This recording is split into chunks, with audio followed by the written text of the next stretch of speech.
What's going on, everybody? This is Travis from Candid at the Movies, and today I'm going to give you my 10 favorite actresses. I already gave you my top 10 male actors that I love, and here's 10 more female actresses that I feel are amazing. Now I'm going to start out with a woman that always gets nominated for stuff, but I feel like people don't give her the love that she deserves, and that's Carey Mulligan.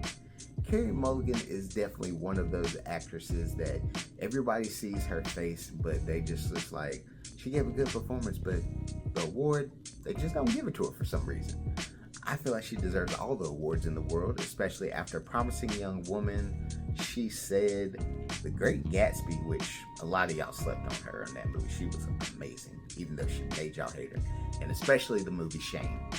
Those movies alone made me a fan of her, even though she was also in Drive. It's a lot of stuff that she's done that's just made me an instant fan of her. Love her to death. Another actress that y'all have heard me like a lot is Zendaya. Now, everybody might be thinking, oh, you like her because she's pretty. No, that plays a part into it. But I like her because she's actually a funny actress. She does a great job in the Spider-Man movies. The Dune movies really sold me on a lot of her acting abilities, just as Euphoria did. And after seeing her in Challengers, playing this character that changed over each and every status of her career, it was something that just made me sit back and be like, man, she is really good, and I hope she continues to get more roles, because I want to see her in more different things instead of just being superhero movies or weird teen comedies. I want to see her in more stuff, because she's going to be something that's going to stand the test of time, and hopefully she gets some more awards, and especially Malcolm and Marie. If y'all forgot about that, go watch that on Netflix again, because that was a star-studding performance for her. Next, I'm going to include someone that I feel is getting more love and more respect as time goes by, and that's Anya Taylor-Joy. My first time seeing her was in The Witch, which was really good. It was a great performance by that young actress, and especially with all of the other things she has done since then. She was great in Mad Max Furiosa. She was also great in Amsterdam in that very small role. The Northman she was great in. Last Night in Soho. She was Princess Peach, and you all loved that. And she was in The Menu. She is such a good actress, and I feel like, especially with Queen's Gambit, it made people become more noticeable of her, and everything she's been doing great in, I hope she continues all of her success. My next person that I would choose would be Toni Collette. Toni Collette is one of those actresses that she's always been something special. She plays very good comedic roles, and she can also play those very serious, dark, and sad roles. I'm a huge fan of her from Hereditary, Little Miss Sunshine. The United States of Terror was a very slept-on TV show, and I feel like a lot of people should check that out, because that really showed her range for me. The Sixth Sense she was good in, and especially one of my favorite romantic comedies, Enough Said. I really liked her in all of these movies, and I feel like more than anything, people should give her a shot. She's a really good actress. She has great range.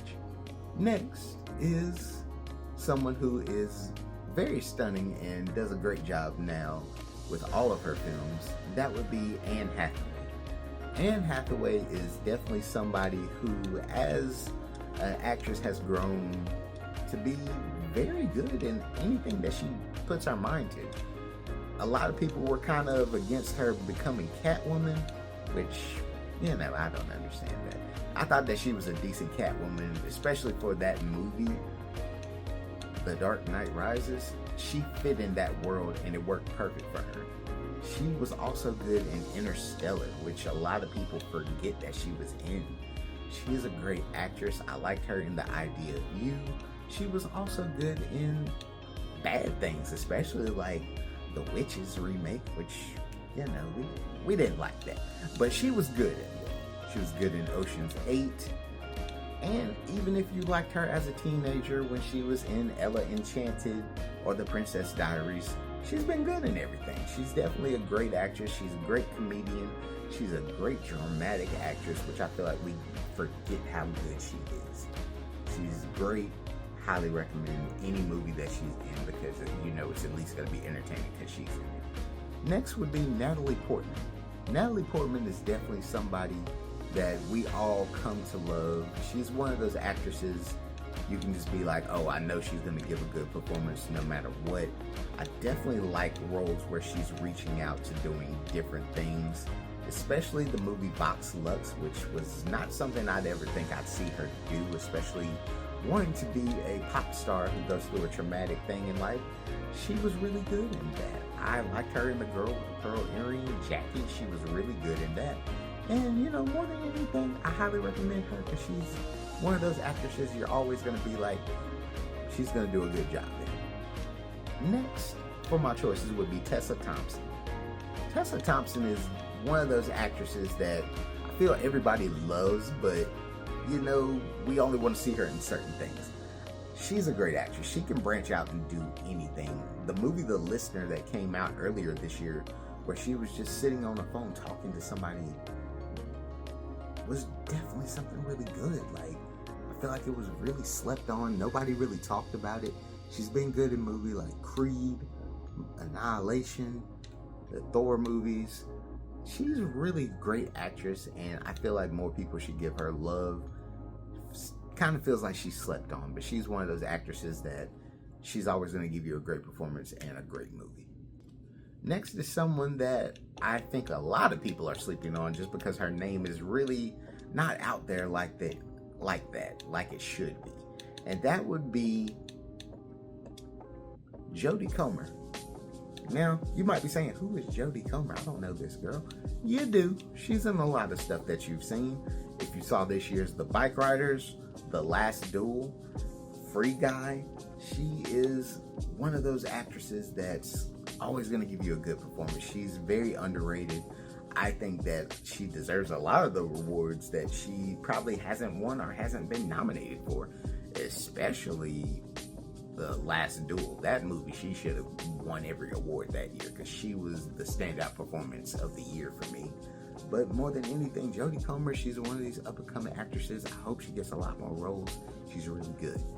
Now, next, one of my choices will be someone that my parents put me onto and made me a fan of, and that was Cate Blanchett. Cate Blanchett being in a movie like Elizabeth, she kept me going because more than anything, she commanded the screen in anything that she does. She makes you sit up and realize, hey, I'm in this movie. It's going to be great. You're going to remember everything that I do. And surely a lot of her movies have pulled me into there just based off of her namesake. The Lord of the Rings, any of those movies, the Hobbit movies, The Aviator, Babel, Hannah, which is a classic. There are so many movies that she's been in that she just commands the screen and dominates in every role, and you just sit there just in bewilderment because of how good she is. She's one of the best out there. Now, I will go ahead and say, when I first saw Emma Stone as an actress in Superbad, I kind of didn't expect her career to go as wild and crazy as it has been over the years. She's been in so much stuff, from Kinds of Kindness to Easy A to The House Bunny to the Amazing Spider-Man movies, Gangster Squad. It's so many other things that she's done, especially Cruella, to where she's made me a bigger fan of her more than I ever thought I would. Anything that she pops up in, I'm like, I at least got to check it out because she's probably going to give me a performance that I'm never going to forget. And especially in The Favorite, The Favorite's probably my best role I've ever seen her in. And I love Poor Things. Poor Things is great, but I give a little hair higher for The Favorite because she was amazing in that movie. And my final choice will be Miss Regina Hall. Regina Hall is definitely somebody that has grown on me over time, and I've loved her ever since. Being in the original Scary Movie films, she was hilarious to me. Everything she was doing was just funny as hell. I enjoyed it. Any other comedy that she's in, I always just have to check it out because I know she's going to be good in it. The Best Man films, she does an amazing job in it. She makes you feel for her character in any movie that she's in because you just see someone that went through some stuff and you're just like, I need her to pull through. No matter the role, anything she's in, you're pulling through it. you're pulling for her, and I love it.